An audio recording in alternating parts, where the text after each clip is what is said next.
hermano gemelo. Antes no se sabía muy bien quién era el primero en nacer, quién era el segundo. En la antigua Grecia, por ejemplo, había una costumbre que se decía que el niño que nacía primero no era el mayor, sino cuando había un parto de mellizos o de gemelos, el mayor era el que salía segundo, por la teoría de que si tú metes algo en un bote, primero metes lo primero y eso es lo último que sale, ¿no? Aquí ya en la Edad Media esto había cambiado un poco y él es el hijo que se considera el hijo mayor de este embarazo. Pero ya digo, si es que ni siquiera es un hijo legítimo, o sea, realmente él no tiene derecho al trono como se conoce en la época, ¿no? Bueno, fue desde su nacimiento una persona muy importante. Está prohijado en su nacimiento por Rodrigo Álvarez de las Asturias, que le da, por ejemplo, el señorío del Condado de Noreña. Estos son unas rentas muy importantes. Tenemos que pensar que estamos hablando del antiguo régimen, de un periodo histórico en el que el trabajo está mal visto.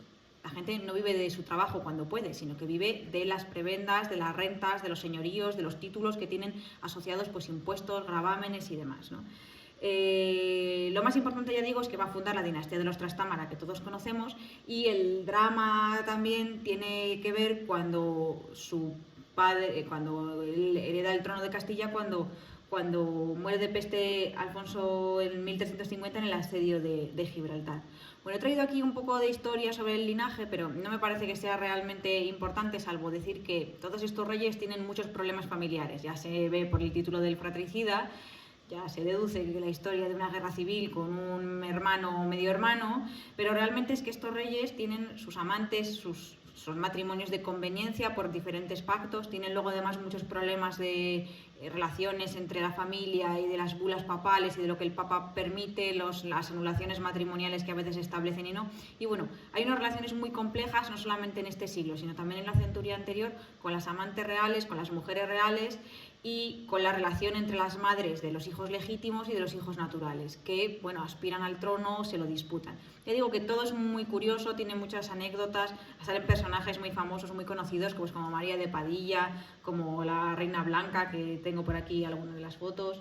Pedro I, que es el otro al que se disputa, también tiene muchos problemas matrimoniales, tiene una mujer legítima, tiene una amante que es la que realmente está enamorado, tiene luego otra mujer que tiene otro hijo. La guerra de los Trastámara, la guerra civil, va, ya digo, a acabar con el triunfo de la dinastía de los Trastámara, y algunas imágenes que se conservan en códices más o menos de la época, bueno, pues son de este estilo. La verdad es que el siglo XIV, que es de lo que nosotros vamos a hablar, es un drama. En España o en la península ibérica, España no sería el término quizá más adecuado, pero bueno, en la península ibérica, en el Reino de Castilla, tenemos esta guerra, no sé si llamarla civil, porque realmente es civil, pero bueno, no sé si es quizá tampoco el término más adecuado, pero se enmarca dentro de un conflicto internacional que es la Guerra de los 100 años. De hecho, en la primera guerra civil castellana intervienen los franceses y los ingleses. Nosotros siempre pensamos que Castilla, por ejemplo, que la península ibérica, los reinos que hoy son España, están enfrentados contra los ingleses y contra los franceses, pero aquí las alianzas son cambiantes. De hecho, Castilla va a ser un reino muy importante, sobre todo como una fuerza marítima, que parece un poco curioso por las condiciones físicas de Castilla, pero en esta época va a ser muy importante.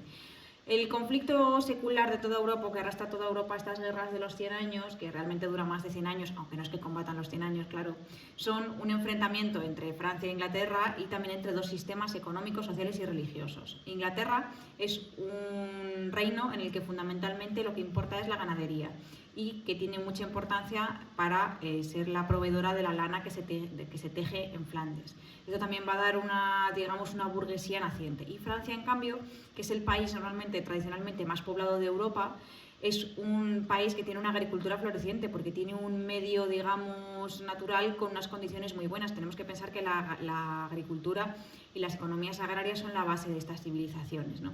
Realmente esto es el telón de fondo de dos modelos, ya digo, económicos, sociales, religiosos, rivales, pero también de un mundo en transición, porque hay un desarrollo de las ciudades y de la burguesía y el paso en Europa a las monarquías absolutistas, que aquí aún están muy lejanas, digamos, pero realmente es el origen, ¿no?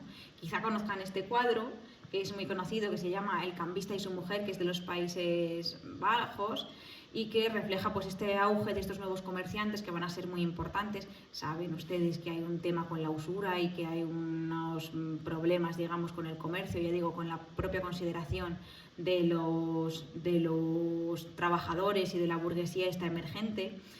El siglo XIV es un momento muy triste en la historia de la humanidad, en la historia reciente o en la historia contemporánea. Ahí empieza mal, muy mal. De hecho, el siglo XIII ha empezado también, que se conoce como el Renacimiento del siglo XIII. Es un siglo de oro. Y le sigue el siglo XIV, que es un siglo absolutamente de drama. Empieza, ya digo, con una gran hambruna entre 1315 y 1317, que pueden parecer solamente 2 años, pero en realidad viene precedido de otras hambrunas pequeñas. Esto es una hambruna enorme durante 2 años, durante el bienio este.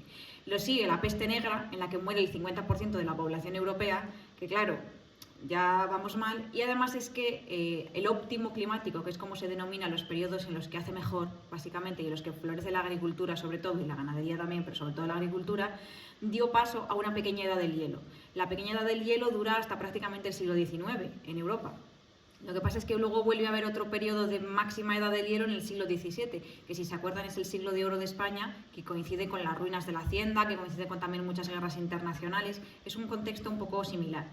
Fue necesario llegar a 1500 para que se recuperase la población de 1300. Es decir, que hay un siglo perdido. Es un siglo en el que no hay nacimientos, pero no hay ganancia, digamos, de población, y en lo que la gente que vive pues pasa una experiencia absolutamente traumática. Seguro que conocen el cuento de Hansel y Gretel, ¿no? Los niños estos que su familia los abandona en el bosque porque no tienen para comer y bueno, ahí tienen que decidir, y los padres deciden que ellos son adultos y tienen más posibilidades de sobrevivir y que no les van a dar la comida a sus hijos. Bueno, pues el cuento de Hansel y Gretel está basado en las experiencias de las hambrunas del siglo XIV, porque la gente abandonaba a sus hijos porque no tenía para darles de comer.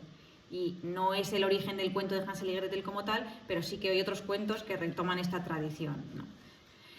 La peste negra, que seguro que todos conocen la historia esta de las bubas y de las llagas y de los bubones que surgen y demás. Esto es un cuadro, es un poco posterior, pero se ve el método con el que se curaban. Era que se sajaban, se hacía una abertura, salía la sangre y supuraba el pus y demás.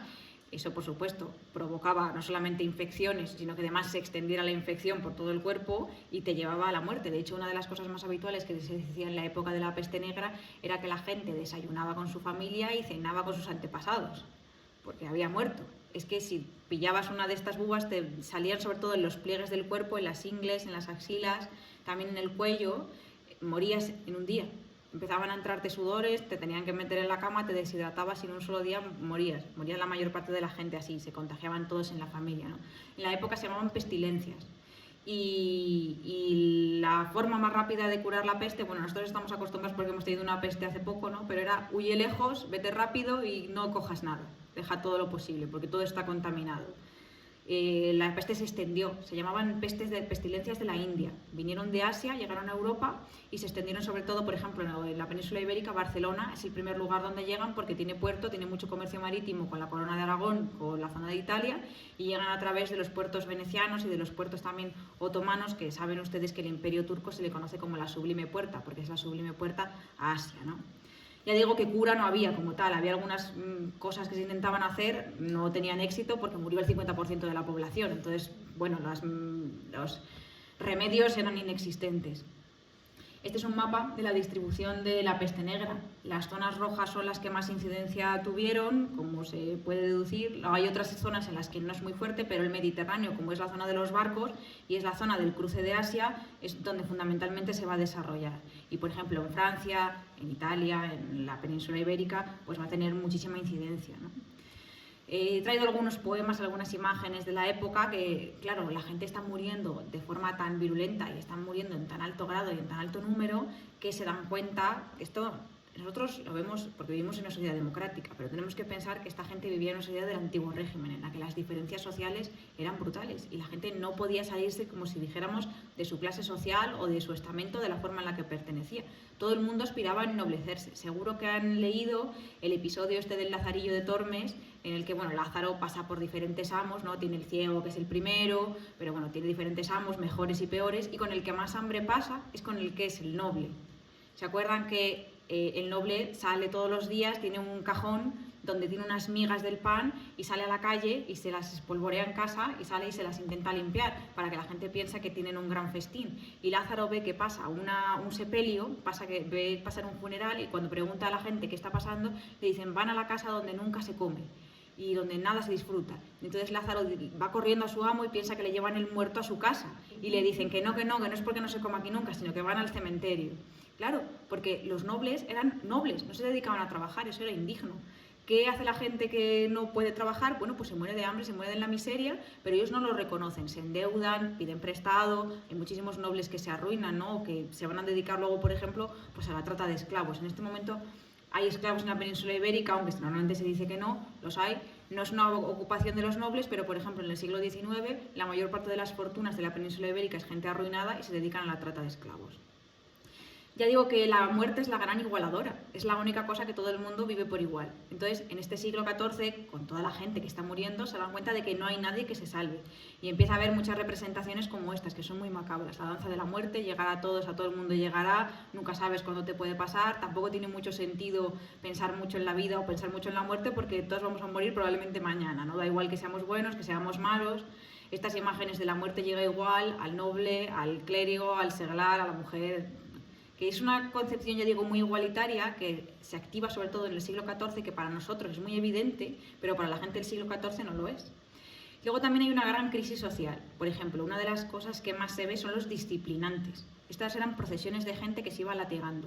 Llegaba por las diferentes ciudades, iban dándose de latigazos, bailaban desnudos, eran como caravanas o comitivas de gente que iba por las ciudades diciendo el mundo se va a acabar. Esta es una de Goya, o sea, esto es del siglo XIX, todavía se hacía en el siglo XIX, pero el momento en el que se desarrollan es en el siglo XIV.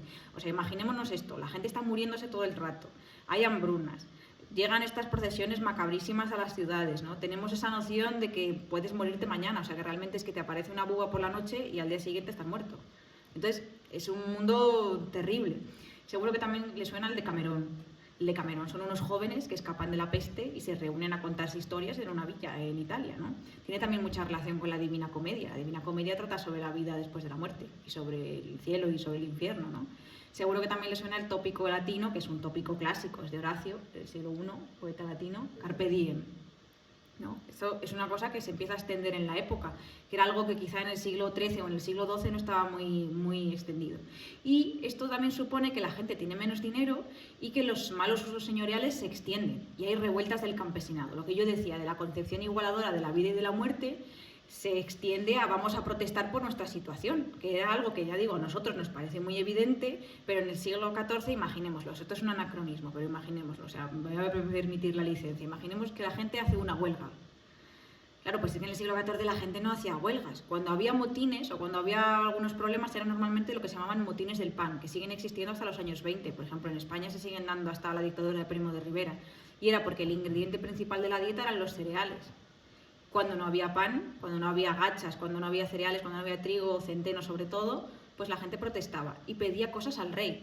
Seguro que se acuerdan del acorazado Potemkin. La película está basada en el acontecimiento de principios del siglo XX de Rusia. Lo que piden los soldados es pan al zar, porque es lo que comen. Y se quejan porque los panes que tienen en los barcos están agusanados. Bueno, pues esto que en el siglo XIX y luego con la Revolución Comunista y a todos nosotros nos es tan familiar, en el siglo XIV pues eras pobre, pues te aguantabas, eras esclavo, pues te aguantabas, o sea, pues eras siervo, pues te aguantabas. Es que el mundo era así, las cosas eran como eran, ¿no? Los abusos de los señores, lo que se llaman las malfetrías, provoca que haya revueltas del campesinado. Y uno de los lemas más importantes es, cuando Adán cavaba la tierra y Eva hilaba, ¿quién era gentilhombre? ¿Quién era caballero? ¿Quién era noble? ¿Por qué tenemos estos parásitos, no? Que hoy quizá es un pensamiento que no nos parece, no nos choca tanto, no nos llama tanto la atención, pero en el siglo XIV es una idea muy rara, es una idea ajena, porque el rey y la nobleza son seres sacrosantos, o sea, no tienen mácula, digamos, ¿no? Hay muchos abusos y en las crónicas se ven. El abuso normal, que seguro que ustedes están pensando y que seguro que han visto en muchas películas, es lo que se llama el derecho de pernada, que seguro que lo conocen, ¿no? Esta idea de que el señor se podía acostar con la novia del que se casara en su feudo o lo que fuera y pasar la primera noche de matrimonial con ella. Eso es una leyenda absolutamente falsa que no pasó nunca. No dudo que no hubiese abusos, igual que hay violaciones y abusos sexuales hoy en todas partes, ¿no? Pero eso no estaba permitido, o sea, eso la ley no lo permitía, no lo toleraba en ningún sitio, ninguna ley permitía eso. Los impuestos eran normalmente lo que se llamaban las malfetrías, que se conocían con el nombre de gabelas. Gabela es simplemente el nombre de un impuesto. Y era esto los abusos señoriales. ¿Qué eran los abusos señoriales? Pues claro, el señor tenía el derecho para que tú salieras de su castillo. Entonces tenías que pasar el puente o entrar por el puente. Entonces te ponían un impuesto en el puente. Claro, si querías salir o si querías entrar, pues tenías que pasar por el puente. Si querías salir del feudo e irte a buscar trabajo a no sé dónde, pues el señor decía que no. Entonces, para que pudieras irte tenías que pagar un impuesto. El señor decía que a él le correspondía un diezmo, un tercio o una parte de la cosecha. Y tú decías, pues no lo entiendo, porque esta cosecha es mía. El señor te decía, ya, pero es que yo te protejo. Entonces tú decías, bueno, una parte me parece bien, pero ¿un tercio? Y el señor decía, pues es que es un tercio o un tercio. Si no, pues te metemos en el cepo o te matamos, que hoy también los castigos físicos nosotros no los aceptamos, pero estas sociedades sí. De hecho, saben que, por ejemplo, el caso de Jesús, ¿no? La crucifixión es el castigo que se daba en Roma a los delincuentes. ¿Qué se hacía? Se les ponía a la entrada de la ciudad para que tú vieses que si delinquías, te crucificaban. Los primeros cristianos nunca representan la cruz, porque es un tabú para ellos. Lo identifican con lo peor, con la escoria de Roma, ¿no? Para nosotros es justo todo lo contrario, es un símbolo de redención. De hecho, nunca le damos esa lectura, pero Jesús, que se supone que viene a redimirnos, ¿no? Y que acepta todos los sufrimientos, acepta ser retratado en Roma como el peor de los criminales, que es el mismo episodio de Barrabás y cuando se le da a escoger, ¿no? ¿Qué hacen los campesinos? Protestan. La revuelta más famosa es en Francia, se llama la Grande Jacquerie y es de 1358. ¿Por qué traigo esta revuelta en particular? Porque se llaman Jacquerie, se les llama Jacques por las chaquetas, por la ropa que llevan, porque llevan chaqueta corta. Es el símbolo, la vestimenta que identifica a las diferentes clases sociales. De hecho, hay un episodio, seguro que todos ustedes conocen El Quijote. Hay un episodio en El Quijote se habla mucho de ropa, pero hay una novela de Cervantes en la que hay una gitanilla que se llama Preciosa, que tiene sus amores con la gente porque es muy guapa. Y hay otra mujer que va completamente tapada, solamente deja un ojo a la vista y seduce a los hombres con las manos que llevan anillos. Consigue casarse con un caballero que se prenda de sus manos ricas y de sus anillos y que considera que está haciendo un buen matrimonio. Y se da cuenta de que es una estafa. Los dos son estafadores, él porque se hace pasar por noble y ella porque se hace pasar por rica. Son dos avariciosos, pero es que la gente solo tenía para reconocerse la vestimenta. ¿Cómo identificaban a los campesinos? Porque llevaban chaqueta corta. Los señores llevaban capas, llevaban mantos, llevaban mucha tela, porque la tela era muy cara. Era la única posesión que normalmente tenía la gente. ¿De dónde viene lo de jaqueta? Que también se dice, ¿de dónde viene lo de nuestra chaqueta? De estas prendas cortas que permitían el trabajo. Hay muchísimas imágenes de revueltas de campesinos, que van vestidos de un modo que a nosotros seguramente nos cuesta identificarles como campesinos, pero así es, ¿no? Y luego también tenemos que pensar que la industria del textil va a ser fundamental en la economía. Aquí en Segovia no es una sorpresa, precisamente, ¿no? La importancia que tiene esto. Sigue paralizando España en buena medida el tema de la mesta, ¿no?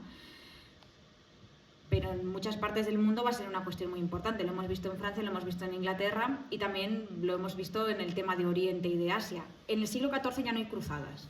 Esto ya ha acabado, o sea, no hay cruzadas. Pero sigue habiendo una cruzada en la península ibérica. No se llama todavía cruzada como tal, pero sigue operativa la Reconquista, que es un término historiográfico bastante discutido, pero que, bueno, vamos a usarlo para simplificar, ¿no? Cruzadas no hay, pero hay zonas infieles en la península ibérica, desde el punto de vista de la época, ¿no? El reino de Granada va a ser el más importante y va a ser una fuente proveedora de textiles, porque normalmente las tradiciones musulmanes mantenían toda la tradición de las sederías y era desde donde se exportaban. Hasta que no se conquista Jerusalén, hasta las diferentes cruzadas, a Europa la seda llega a través de la península ibérica, llega a través del Al-Ándalus. A medida que se van abriendo puertas hacia Asia, la seda andalusí tiene menos importancia, pero en la península ibérica va a seguir siendo lo más destacada. Ya veremos luego al finalizar la conferencia que, por ejemplo, ya saben que aquí se abrió el sepulcro y se encontraron unas vestimentas que están ahora expuestas, pero por ejemplo en la Abadía de las Huelgas, que también hay tejidos que se encontraron en los sarcófagos, pero son del siglo XIII, la mayor parte están hechos con sedas y con sederías, incluso con caligrafía y con motivos epigráficos del mundo islámico. Tenemos que entenderlo como normal, o sea, no es una cosa rara, sino que eran los tejidos de más lujo y se compraban porque, aunque había guerra y había problemas, pero también tenían relaciones comerciales, ¿no? Bueno, esto simplemente es el tema de la Reconquista, que ya todos conocemos. Ya digo que es un término historiográfico un poco así, pero bueno, lo vamos a usar porque es más fácil, ¿no? También tenemos que pensar que la Edad Media es un periodo enorme, o sea, la Edad Media son 1000 años. 1000 años es mucho tiempo. La Baja Edad Media no solamente es el siglo XIV, sino que también es el siglo XIII, pero a partir del siglo XIV va a ser crisis. Y el siglo XIV está muy mal comprendido normalmente por los historiadores, porque siempre se ve como pues, el drama cotidiano que va a dar paso al Renacimiento. Bueno, pero es que el siglo XIV tiene muchas cosas. Igual que la Edad Media es un periodo muy complejo. Empieza con una herencia muy fuerte del Imperio Romano. De hecho, se sigue manteniendo una parte del Imperio Romano, lo que nosotros llamamos Imperio Bizantino, que por ejemplo, aquí que hay muchas, lógicamente porque es una catedral, hay muchas vestimentas litúrgicas. La mayor parte de los ropajes litúrgicos tienen que ver con Bizancio y con la herencia romana. Era lo mismo que llevaban los sacerdotes. Saben que, por ejemplo, la planta de las iglesias, que es basilical, la basílica es un edificio romano. Simplemente se va adaptando una vez que el cristianismo es religión tolerada y luego oficial del imperio. Bueno, pasan muchísimas cosas. Las vestimentas del Imperio Romano van a continuar, ya digo, hasta nosotros.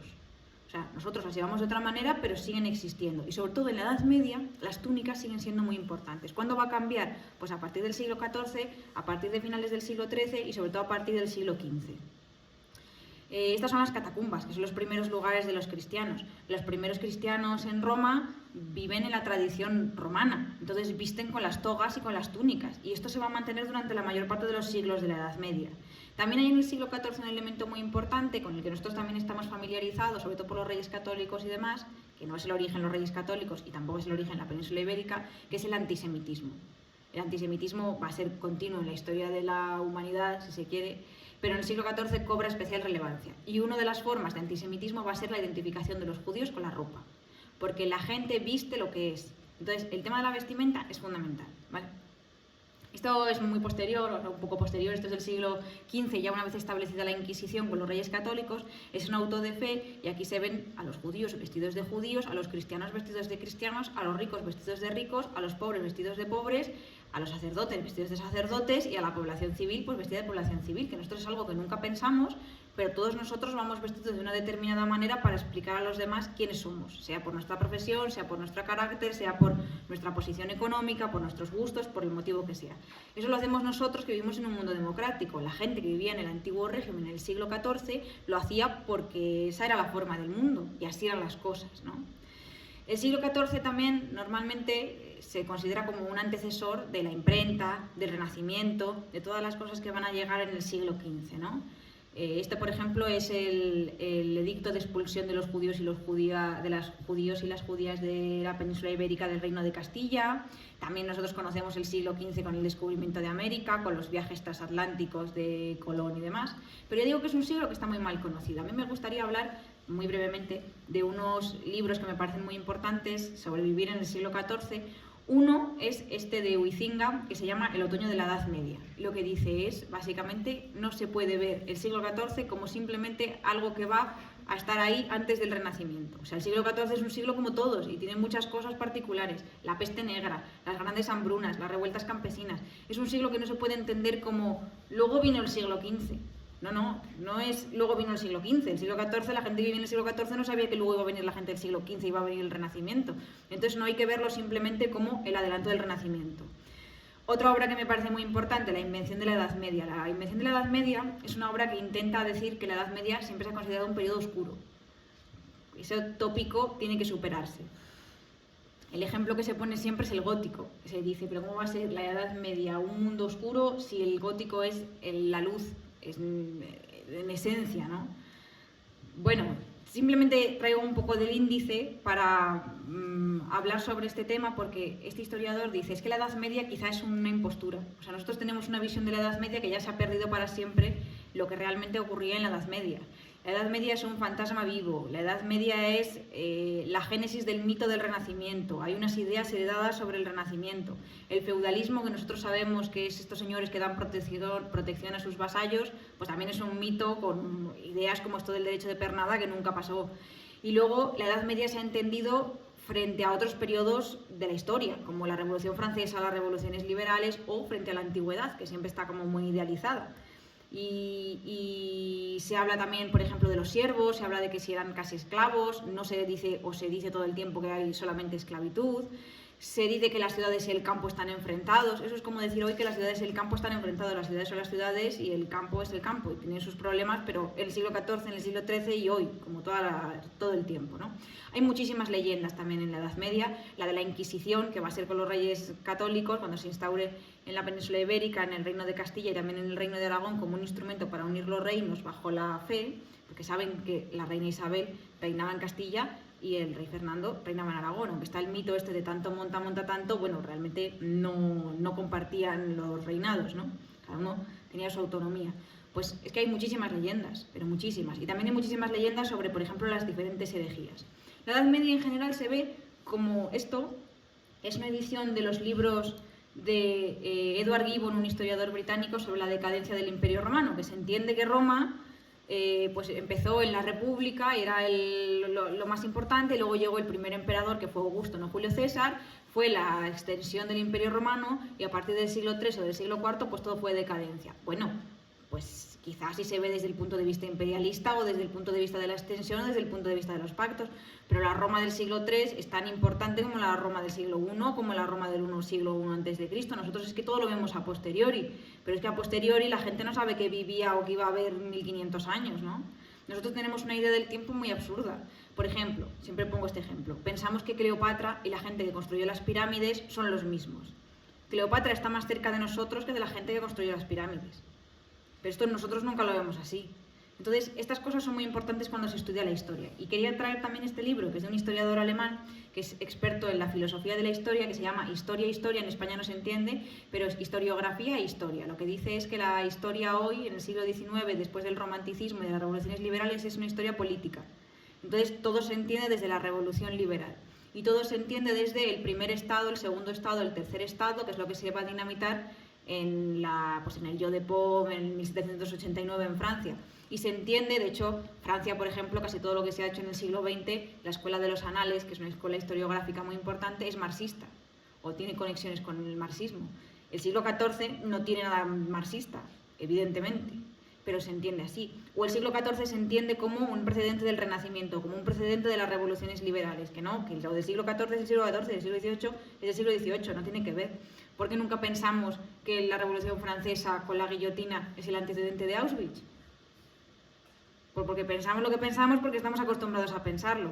Y luego también la verdad es que la cultura popular pues no ayuda. O sea, no sé si han leído Los Pilares de la Tierra, que está un poco ambientado antes del siglo XIV, está ambientado en el siglo XII, pero trata el tema de la lana, de las catedrales, de las creencias de la gente, de las revoluciones de los campesinos, de la revolución de los humildes. El que realmente está ambientado en el siglo XIV es la segunda parte, que es Un mundo sin fin, que trata sobre la peste negra y sobre la industria de la lana, y que son bastante entretenidos, la verdad, pero históricamente espantosos. Y el siglo XIV perdido para siempre, pues con la Catedral del Mar, por ejemplo, que está ambientada curiosamente en el siglo XIV en Barcelona, y en el que la gente, o sea, yo no sé ustedes qué capacidades tienen, yo me voy a poner a mí de ejemplo. ¿Ustedes se ven capaces de levantar una catedral gótica? Pues gente que es pescadora levanta una catedral gótica. Yo no me veo capaz. Pues Ildefonso Falcones y Ken Follett creen que la gente levantaba catedrales así. También creen que la gente iba vestida toda de marrón y que iban sucios a ver al rey. Por ejemplo, tú cuando vas al rey te pones lo peor que tienes, ni te atas la camisa y llevas toda la cara tiznada de hollín, porque la gente no conocía el agua en el siglo XIV. Y luego, bueno, pues estas cosas medio planeta de las galaxias, ¿no? Un poco cosas absurdísimas que yo entiendo que estos son productos de entretenimiento. Yo tampoco soy rigurosa en estas cosas. O sea, yo lo veo y a mí esto me encanta y no pienso, no vestían así en el siglo XIV. Bueno, no vestían así en el siglo XIV, pero de la Guerra de las Galaxias tampoco eran. O sea, quiero decir que el rigor histórico también tiene algunos límites. Esta gente no iba así a ver al rey. O sea, que es tan evidente, tan absurdo todo. Vivir en el siglo XIV sí que es una cosa que me parece importante. Hay una expresión que en historia se dice mucho que tiene que ver con esto, con la máquina de vapor y con la revolución industrial. Que a nosotros, aunque no nos lo parezca, pero la gente que vivió en el siglo XIX, la revolución industrial, hasta ese momento todo el mundo había vivido parecido a como vivían los romanos. Solamente los nietos de esa gente viven parecidos a nosotros. Entonces realmente el siglo XIV tiene mucha vinculación con el Imperio Romano o con la antigua Grecia, porque son sociedades del antiguo régimen, todo lo que es antes del siglo XVIII son sociedades del antiguo régimen y viven bajo los mismos parámetros. Entonces deberíamos quizá relacionarlos más con el Imperio Romano, con el que tienen mucho más que ver, que con las lecturas posteriores. Los estamentos, todo el mundo los conoce, saben que hay 3 estamentos, que es el pueblo llano, que no tiene ningún tipo de privilegios, la Iglesia, que tiene algún tipo de privilegios, parte de la Iglesia, lo que es el alto clero, y ningún privilegio, lo que es el bajo clero. Y luego la nobleza, que sí que tiene muchos privilegios. Dentro del tercer estado está la burguesía, que es el problema de donde van a surgir básicamente luego las revoluciones liberales. Y también me gustaría hablar de los estamentos, más que por los estamentos, por los gremios. Porque nosotros hoy, aquí todo el mundo puede querer ser, yo que sé, futbolista, o modista, o periodista, o pintor. Ya, pero es que en el siglo XIV, si querías ser pintor, no podías ponerte a pintar, o no podías ponerte a construir una catedral, por mucho que salgan los libros. Tenía que aceptártelo el gremio. El gremio pasabas de aprendiz, pasabas a, bueno, una persona que estaba allí más o menos, a maestro, que era lo máximo, ¿no? Y podías aceptar aprendices y discípulos, y todo eso costaba dinero. No podías trabajar fuera de los gremios, porque el mundo era un mundo cerrado. Y traigo imágenes de mujeres, porque normalmente las mujeres cortaban y estaban muy relacionadas con la industria del paño.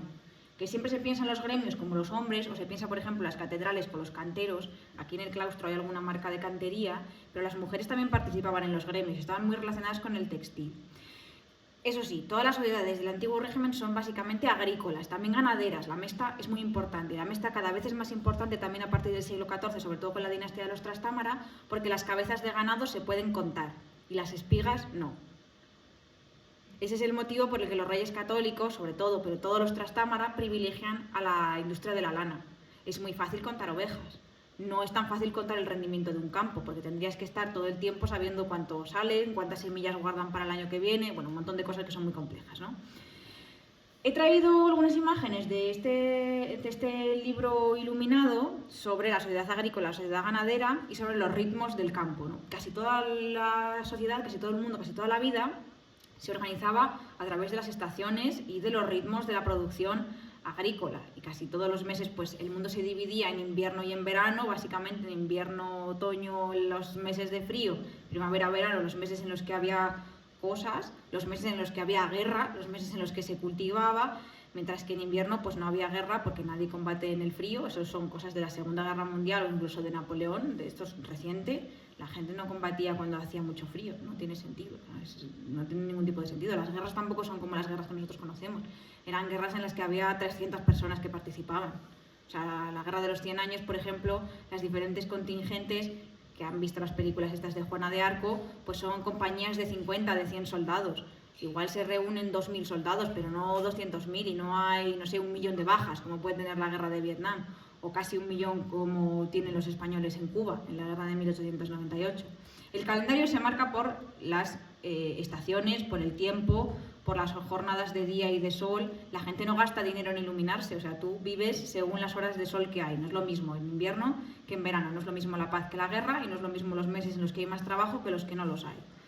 La guerra es muy importante, sí, pero la guerra es una actividad exclusiva de muy poca parte de la población. La mayor parte de la población, el 90% de la población, es agrícola, es campesina, fundamentalmente. La burguesía es muy poca. De hecho, piensen que cuando estalla, por ejemplo, la Revolución Francesa, el sufragio que se pone es censitario y el censo es por el dinero. Lo importante es el dinero, lo importante son los burgueses, y los burgueses son muy pocos. La mayor parte de la población era obrera, digamos, industrial de las ciudades, o sobre todo campesina.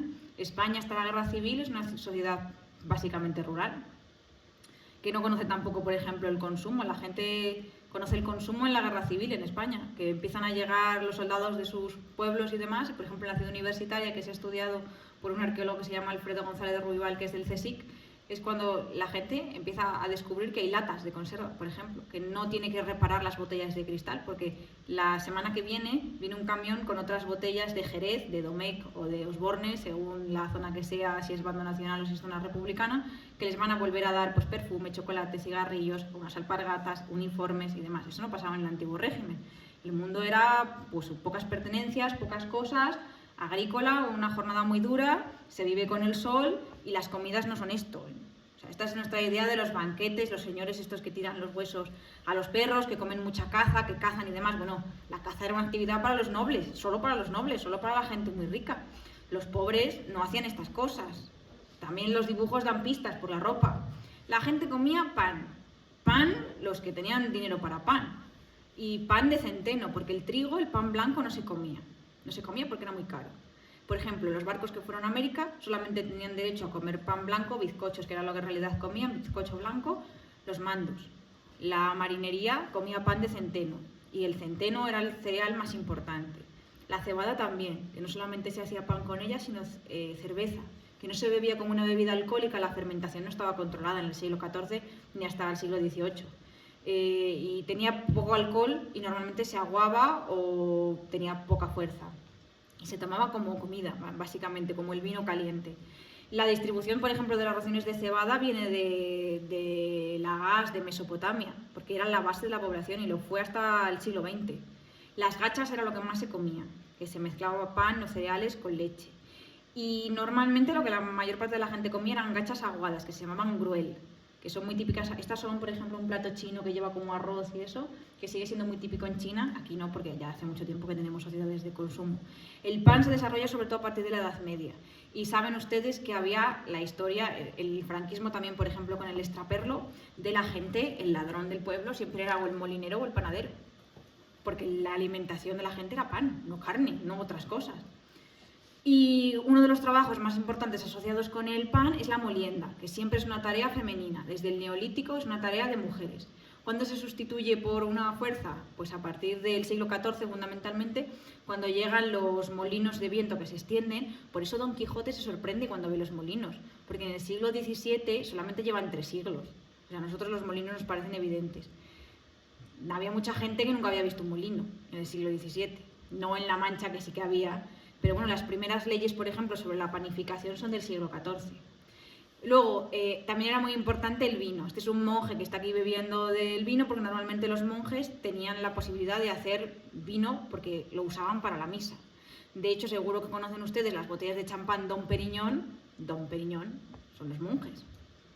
Aunque la gente normalmente no bebía vino normal, sino que bebía esto que se llamaba hipocrás o clarea de agua, que es un vino mezclado con miel, con especias, si tenías dinero, y si no, pues con miel o con algún tipo de endulzante, que podía ser sobre todo nabos, que era lo que usaba la gente para endulzar. No tenía mucho alcohol esto, o sea, no tiene mucho alcohol.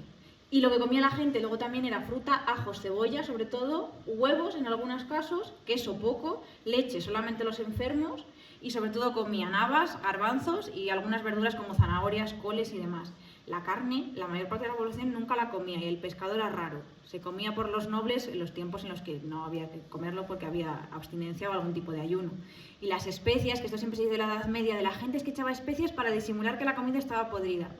Por favor, la gente, las especias valían más que el oro. O sea, nadie echa una cosa que vale más que el oro a comida podrida. Eso no tiene ningún tipo de sentido. La leche no la tomaba nadie. Se tomaba, si había que tomar leche o hacer las gachas esas que hemos visto o lo gruel, leche de almendra. Y los endulzantes, la gente que tenía dinero comía miel y los que no, nabos. La lana, ya hemos dicho que es muy importante. Las vestimentas del infante son herederas de esta tradición y de este mundo. Este niño obviamente pues no pudo saber o no pudo conocer esas cosas porque era un bebé cuando muere, pero todos sus trajes y todo lo que nosotros conocemos pues de esta mortalidad y de esta vida pues un poco tan dramática, pues tiene que ver con esta sociedad en la que el vestir es muy importante, en la que el vestir habla y explica el mundo en el que se vive. Que a este niño le vistan con una ropa de bebé, que era una cosa que normalmente no se hacía. Los niños iban fajados hasta que eran bastante mayorcitos. Y este es un bebé que ya hemos dicho que podría tener 6 meses. Que le confeccionen una ropa para él y que se va a enterrar, habla de que es un personaje muy importante. Del mismo modo que los homenajes estos que se hacen con los hacheros o con la luz o con las misas estas por su alma y sus cosas, ¿no? La vestimenta, ya digo, atestigua esto. No solamente es que se le vista con una mortaja, sino que es que la mayor parte de la gente en los testamentos, cuando dejaba sus pertenencias, lo único que tenía era ropa. Y como mucho dejaban ropa vieja o ropa nueva para sus descendientes, y lo otro que especificaban era con qué iban a ser enterrados, la mortaja, que eran sus principales posesiones. Entonces tenemos que pensar en este contexto, no solamente en que sea ropa. Por cierto, es muy importante que se haya conservado esto, porque normalmente la ropa no se conserva, porque tenía un ciclo de vida muy largo y porque es textil y en general pues envejece muy mal. He traído algunas investigaciones sobre testamentos del siglo XIV, que simplemente quiero mencionarlos, o sea, no vamos a hablar de esto. Los testamentos es la fuente más importante para saber cuáles eran las posesiones de la gente, porque establece qué dejas y a quién se lo dejas. Y lo que se ve en la mayor parte de testamentos es que lo único que posee la gente es ropa. Textil, ropa blanca, que es como se llamaba, ¿no? o lencería, que es como se llamaba hasta el siglo XIX, hasta el siglo XX, o ropa de vestir. La ropa de vestir se especifica si es ropa nueva quiere decir que está sin uso, sin demasiado uso, o si es ropa vieja que se va a usar pues para venderla a traperos, para trapos, para la industria del libro, para la industria del papel, que es muy importante. He traído muchos ejemplos. Normalmente no se especifica mucho qué ropa se deja, porque tampoco había muchos tipos de ropa en el siglo XIV. O sea, nosotros nos imaginamos nuestro armario. No, en el siglo XIV no se llevaba eso. Casi todo el mundo llevaba túnicas, hombres y mujeres, la misma tipo de ropa. De hecho, es que la moda como nosotros la conocemos surge a partir del siglo XIV y del siglo XV, cuando se desarrolla la ropa anatómica, que es la ropa que o diseña un cuerpo o deja ver las formas del cuerpo. En el siglo XIV eso no pasaba. Empieza a pasar, pero no pasaba. Entonces, no dicen qué ropa es, porque no importa, son túnicas. Como mucho, ya digo, se dice si es nuevo o si es viejo. Y también lo más importante en esto es que casi todo el mundo viste de ropa de tela basta, o sea, visten de lana o visten incluso de yute o visten de cáñamo, que es lo más bajo de lo que hay. Siglo XIII, esta era la vestimenta de la gente, túnicas. No se ve el cuerpo, los hombres y las mujeres visten muy parecidos, cambian las tocas, los sombreros, que eran cosas que solamente llevaban las mujeres y que son de tradición hispano-musulmana. Siglo XIII también, todo túnicas, estos son campesinos, pero parecen romanos. O sea, realmente porque está dibujado así, pero si lo hubiésemos hecho al estilo de la antigua Roma, nos parecerían romanos. Y hay poca información. Las telas casi no se usan nunca el algodón. Nosotros tenemos en mente que el algodón es muy importante, pero el algodón no es importante hasta el siglo XIX. Se conocía, pero se generaliza sobre todo a través de la India británica. Entonces, hasta el siglo XIX el algodón no es muy importante. Lo más habitual es la lana, el cáñamo, que es una tela bastante mala, bastante dura y bastante difícil de usar, telas muy vastas, y la estopa incluso. Y luego los zapatos normalmente no se hacen de cuero, sino que son alpargatas, pero bueno, en la guerra civil todavía la mayor parte de los soldados iban con alpargatas, no llevan botas. Hasta la Primera Guerra Mundial fuera de la península ibérica, fuera de España, y hasta la Segunda Guerra Mundial en general. De hecho, las botas de cuero son mucho peores para los pies que las alpargatas. Los romanos, los soldados llevaban sandalias, porque se respiran los pies a diferencia de las botas. La tradición de Roma es muy importante, pero la tradición del Imperio Bizantino, que es el heredero de Roma, aún es más importante. Ya he dicho, es en la indumentaria eclesiástica, se ve muy bien, porque todas las dalmáticas, las capas pluviales, todo eso tiene que ver con Bizancio. Y una de las cosas más importantes de Bizancio es la cantidad de tela que se usa. En Bizancio se pone de moda usar mucha tela, que es el símbolo del estatus. Porque ya digo, es que todo el mundo viste igual, o sea, todo el mundo viste con una túnica. Entonces, la única diferencia es el adorno, las perlas, los estampados. Por eso la gente, cuando sale las películas de marrón, es absurdo. Todo el mundo intentaba vestir de colores, que era la ropa cara. Luego, en el siglo XVII, por ejemplo, en el siglo XVI, en la península ibérica, en España, se pone de moda ir de negro. Porque España, el Reino de Castilla, es el único que tiene el monopolio del comercio americano. Entonces tiene acceso al palo campeche, que es un tinte mexicano. Entonces, poder teñir tu ropa de negro significa tener acceso a un producto de lujo. Pero hasta ese momento, todo lo que era de lujo eran los colores. La gente intentaba no vestir de lana basta, marrón o blanca, que era lo más barato de tejer o de teñir, ¿no? Siguen esta tradición, ya digo, del Imperio Romano y del Imperio Bizantino, que en realidad es la misma. En los testamentos muchas veces se especifican los colores, porque es muy importante, porque es un símbolo de poder. Los tintes además eran naturales, y seguro que les suena a los tuaregs, por ejemplo. Los tuaregs tiñen su ropa con tinte índigo, que es un tinte natural, y se les va tiñendo la piel. Se les llama hombres azules, no solo porque vistan de azul, sino porque se les va tiñendo. Estos tintes eran naturales, entonces no duraban. Tener ropa teñida de colores era muy caro, por eso se especifica en los testamentos. He traído de diferentes zonas, diferentes estudios, del Bierzo, de Cataluña, de Aragón. Se especifica también la ropa de casa, por ejemplo, las toallas, los lechos, las camas. No se dice cama, pero la cama no es la cama, es las sábanas, porque la gente no tenía camas hasta el siglo XIV. Se dice si es un manto, si es una saya, si es una capa. En realidad, la gente llevaba ropa interior de diferentes tipos, que básicamente eran camisas, también bragas, que eran para hombres y para mujeres, primero para hombres, luego túnicas, y luego llevaban ropa por encima, que se va complicando a lo largo del siglo. Y normalmente eran de tela áspera, como eso del picote, que es de basta de pelo de cabra, de lana o de lino. Hay muchísimos, en Galicia, en Zaragoza, en Barcelona, hay muchos estudios publicados. A partir del siglo XV, la riqueza indumentaria es mayor. Se va desarrollando la moda anatómica que va a dar la moda del siglo XIX. Por ejemplo, esto se ve muy bien con las ilustraciones del siglo XIII, de las cantigas de Alfonso X, del libro de los Juegos. Se conservan algunas piezas como las que hemos hablado del monasterio de las Huelgas. Y solamente quería acabar con esto, hay más imágenes, pero quería acabar con esto para que veamos cómo se va desarrollando la moda anatómica, que no es todavía la que está en la vestimenta del infante, pero se va apuntando sobre todo en la blusita esta que hemos visto, no en la capa esa corta larga, sino en el cuerpecito este pequeño. Bueno, estos son túnicas como en Roma, túnicas como en Bizancio, túnicas que no dejan ver el cuerpo. Si ven, hay dos tipos de estampados, eso era una cosa que se puso muy de moda en la Edad Media. También adornos de castillos o de insignias, de blasones, y eso se puso muy de moda porque era una técnica muy cara, incluía mezclar y bordar. Esto va a ser lo más importante de la península ibérica de Castilla del siglo XIII. Hay que estar listo para verlo, porque si no te lo dicen, no lo ves. Pero eso de ahí son dos prendas diferentes. La roja oscura, del que no tiene la UCS o la cítara o lo que sea, el grande, el pequeño, el que está sentado, que es más fácil. La parte roja clara es la túnica de debajo, y lo de arriba es una cosa que se llama peyote, que es una invención de la zona de Castilla del siglo XIII. Y lo de ahí son cuerdas como de corsé, es una especie de corpiño que ajusta la camisa, deja que se vea la camisa de debajo, que es la ropa interior, y ciñe la ropa al cuerpo. O sea, hay que ver, o sea, te lo tienen que decir para verlo, pero eso no tiene nada que ver con eso, aunque parezca lo mismo. A nosotros nos parece lo mismo, pero en el siglo XIV era algo muy diferente. Esto no tiene nada que ver con eso, aunque parezca lo mismo, pero no tiene nada que ver. Esto diseña el cuerpo, eso no se ve el cuerpo. Esto es moda, como nosotros lo conocemos, ropa anatómica, ropa moderna. Esto luego se va a convertir en la chaqueta corta, en los pantalones o en las calzas que estamos acostumbrados a ver pues, con Felipe II, con Felipe III, Felipe IV, los Austrias y demás. Las mujeres y los hombres vestían muy parecidos al principio. A partir del siglo XIII vamos a ver el pecho de las mujeres, vamos a ver la cintura de las mujeres, vamos a ver el escote, vamos a ver los hombros. De aquello vamos a ir pasando a esto, que parece lo mismo, pero no, eso no se ve nada del cuerpo. Esto se ve en los muslos, se ve los brazos, se ve el pecho. Esto incluso también no, está más suelto, pero empezamos a ver cosas. La ropa interior era más o menos esto era lo que se llevaba debajo de las túnicas, la camisa.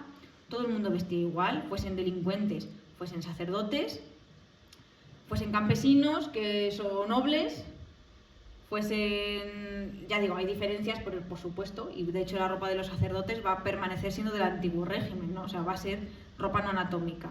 La ropa de los soldados es también parecida, pero bueno, tiene sus circunstancias. Y precisamente de la zona militar o de la industria militar o de la ocupación militar es de donde van a salir la mayor parte de innovaciones de la moda. ¿Por qué? Pues porque los soldados necesitan ropa eficiente. Por ejemplo, los pantalones son de los pueblos que montan a caballo, porque montar a caballo con túnica es imposible y es absurdo para cualquiera que se haya subido a un caballo. Montar a caballo con pantalones es lógico. Las botas, por ejemplo, los tacones, son lógicos si montas a caballo porque tienes que sujetarte y guiar al caballo con los pies, si tienes un arco para disparar a los enemigos. Entonces, la mayor parte de modificaciones de la indumentaria vienen de parte de la guerra. Ya digo que a nosotros nos parece todo lo mismo, pero la gente en la época sí que sabía quién era judío, quién era musulmán, quién era rico, quién era pobre, aunque a nosotros todo nos parezca lo mismo. Las mujeres también llevan ese tipo de vestimenta, lo tengo aquí en detalle, que a nosotros nos parece lo mismo, pero no es lo mismo. Eso de ahí que eso. Esto es mucho más avanzado y va a dar la indumentaria moderna. Esto no es lo mismo que esto, aunque nos parezca lo mismo, muy al contrario. Esta prenda es muy importante, es el peyote, va a dar luego lugar al jubón. Y no tiene nada que ver, por ejemplo, con la vestimenta del rey, que es como una túnica romana tradicional, ¿no? Ya quería acabar con esto, que es la ropa que empieza a ser en el siglo XIV. Esto todavía es del siglo XIII. Esto ya es del siglo XIV. Son vestidos muy parecidos a lo que, con un poco de imaginación, podríamos llevar hoy. Los hombres no van vestidos así porque la vestimenta del hombre ha cambiado mucho, pero hasta el siglo XVIII realmente eso tampoco era tan diferente de lo que llevaba Luis XIV en Versalles, con algunas cosas, ¿no? ¿Ven que se ve todo el cuerpo? ¿Ven que este personaje, por ejemplo, se le ve perfectamente el torso? Esa va a ser la prenda más importante, el jubón. Los sacerdotes siguen vistiendo como la gente que vestía con las capas y con las túnicas, pero el resto de personas no. Las mujeres, aunque a nosotros nos parece que tienen mucha tela, no tienen nada que ver estas mujeres con, por ejemplo, estas otras que están ahí orantes, que están cubiertas con los mantos, ¿no? A Santa Lucía se la ve perfectamente el cuerpo, pero es que a este hombre, a este, se le ve, vamos, perfectísimamente. Es el diseño de un nuevo mundo, de una nueva figura y demás.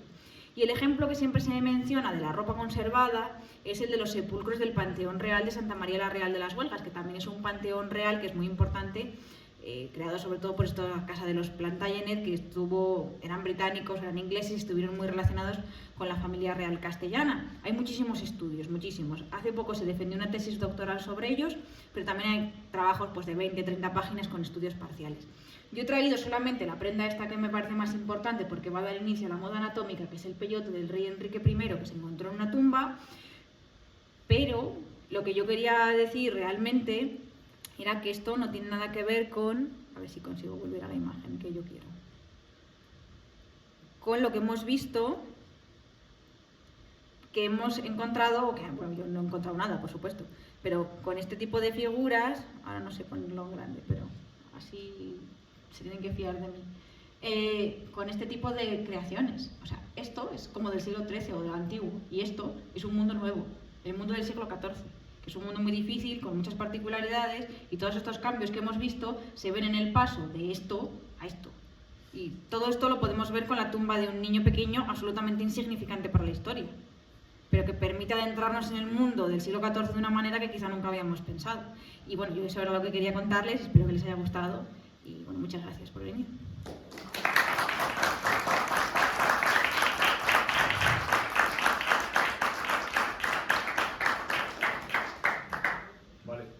Gracias. Ha sido una conferencia yo creo que muy interesante, ¿no? ¿Tenéis alguien tiene alguna pregunta o algún comentario que quieran hacer? ¿No? Perdona, es verdad que como que la edad real del infante eran 6 meses. Cuéntaselo tú.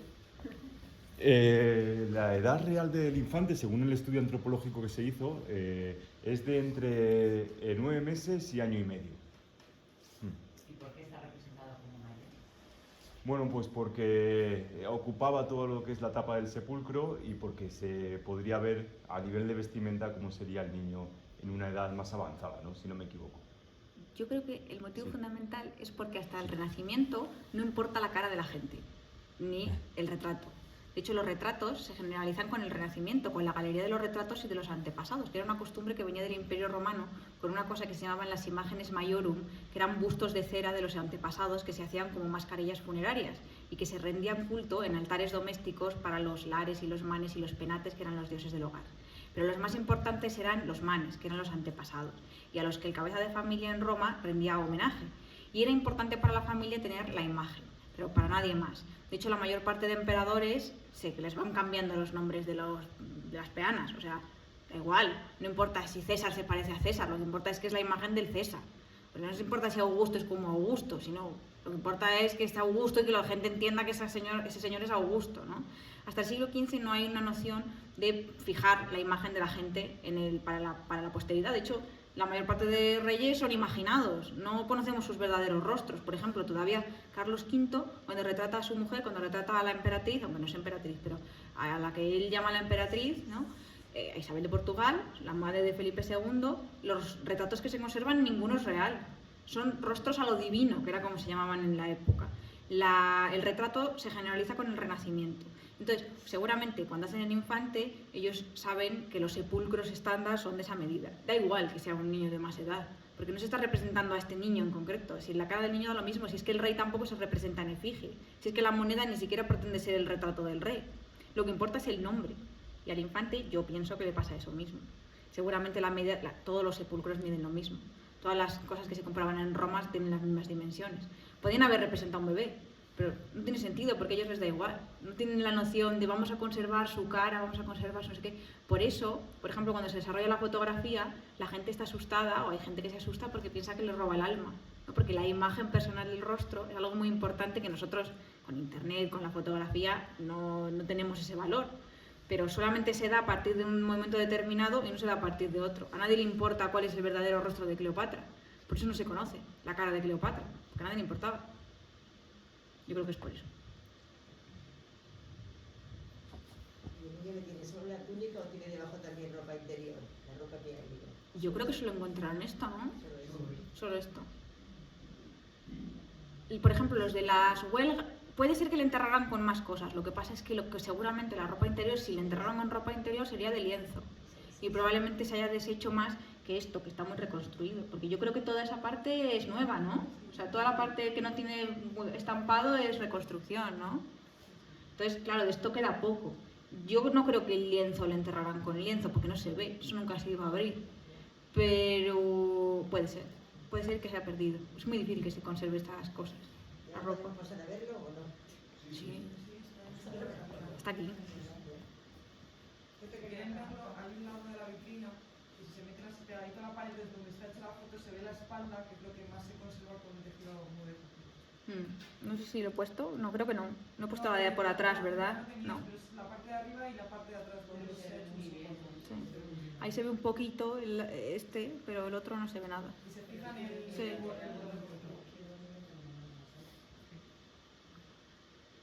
Te quería preguntar la diferencia Perdón. de indumentaria de los sepulcros, cómo representa la manera en la que muerto, el tipo de persona que era, ¿nos puedes hablar un poquito de eso? La forma, si el sepulcro representa la forma de morir, Sí, la indumentaria que lleva.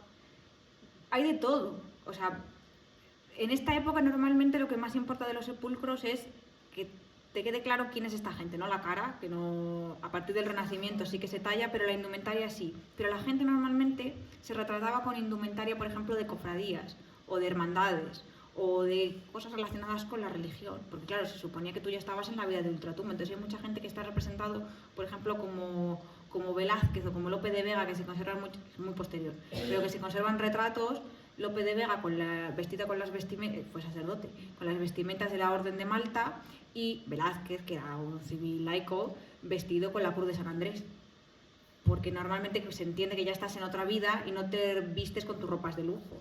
Y también, por ejemplo, en el barroco es muy típico las representaciones estas de las vanitas, que claro, tú dices, ay, yo soy un pecador terrible, todo mal, ¿no? Todas las horas hieren la última mata, y no importa, no te vistes con lujo porque la idea está en que estás purgando tus pecados.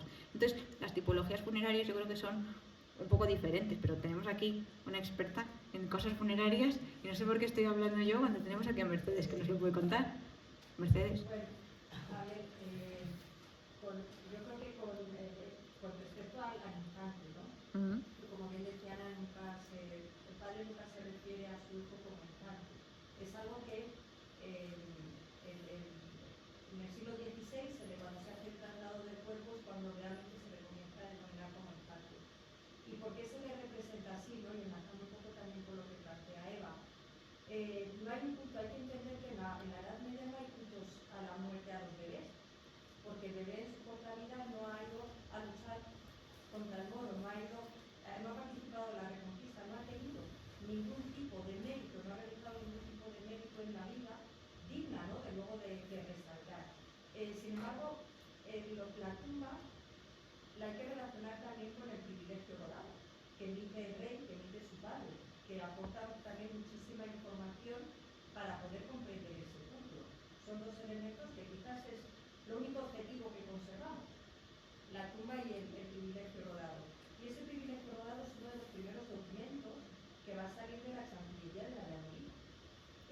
¿Con qué objetivo? Pues con el objetivo, como decía Nave, acaba de comenzar una dinastía, inaugura la dinastía Trastámara, y la tiene que legitimar, porque él era ilegítimo, es decir, la corona correspondía a su hermanastro, no a Pedro I, y tiene que legitimar la corona. De ahí que coloque en la Cancillería de Valladolid a personas de su confianza para emitir una serie de privilegios rodados que legitimen ya una nueva dinastía. Y ahí lo que decía Ana de las mercedes, esa cantidad de mercedes, de favores que va a conceder a sus partidarios. Y en ese privilegio hay un intento, ¿no?, por parte del rey de perpetuar la memoria de su hijo. Por lo que fuera quiere conservar la memoria del infante. De ahí que conceda un montón de donaciones económicas al cabildo, de tierras en Sepúlveda, y luego lo que comentaba Ana de esos dos naceros que permanentemente estuvieran velando la tumba del hijo. Y esto no podemos desligarlo de lo que es ese concepto de muerte que aparece representado en este sepulcro, ¿no? Que al final el sepulcro es la imagen visible de otra serie de cosas como puede ser la documentación.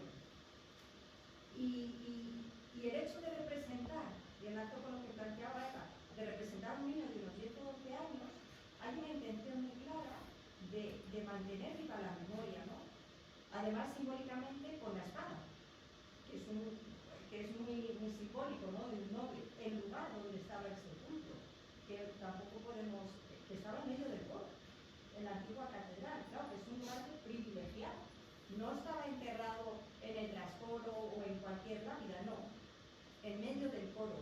Entonces eso solamente podía acceder determinadas personas, como en este caso era la nobleza. Entonces hay una serie de condicionantes que todo ello unido pues nos está hablando de que el rey tiene un interés muy claro en mantener viva la memoria de su hijo y le representa con ese objetivo como un niño que unos 10 o 12 años. Si visitan la catedral de Burgos, en una de las capillas hay una lápida exactamente igual o muy parecida a la que tenemos aquí del infante Don Pedro. Era la moda, era el prototipo de lápida sepulcral que se hacía en el siglo XIV, ¿no? Y muy simbólica con la espada, haciendo alusión al estatus social que caracteriza, ¿no? A este hijo del rey, que aun siendo un hijo natural fuera del matrimonio, pero por lo que fuera el rey quería mantener su memoria. Y yo creo que es algo que sí que consiguió, porque a día de hoy pues todavía seguimos hablando de la tumba del infante Don Pedro. Claro, sí, es que lo que es la lápida simbólicamente es muy interesante porque habla de eso, de la moda, de la vestimenta de la época, simbólicamente, ¿no? La espada es que está haciendo alusión a la conquista, está haciendo alusión, es la espada de la fe, ¿no? Y incluso el peinado que tiene, pues es un prototipo de lápida de la época, y que los seccionarios que se mueve pues se le represente así, ¿no? Como bien decía Ana, pues con ese objetivo de perpetuar la memoria. Lo que importa es la idea, ¿no? El personaje. Da igual que sea bebé, que sea infante o no, pero tú pones la tumba y la gente ya entiende que es importante y que tú también eres importante porque estás pagándola. Entonces, eso es lo fundamental.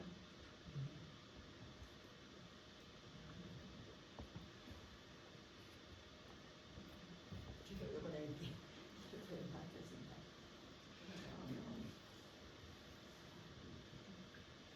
Pues muchas gracias por venir. Ha sido un placer.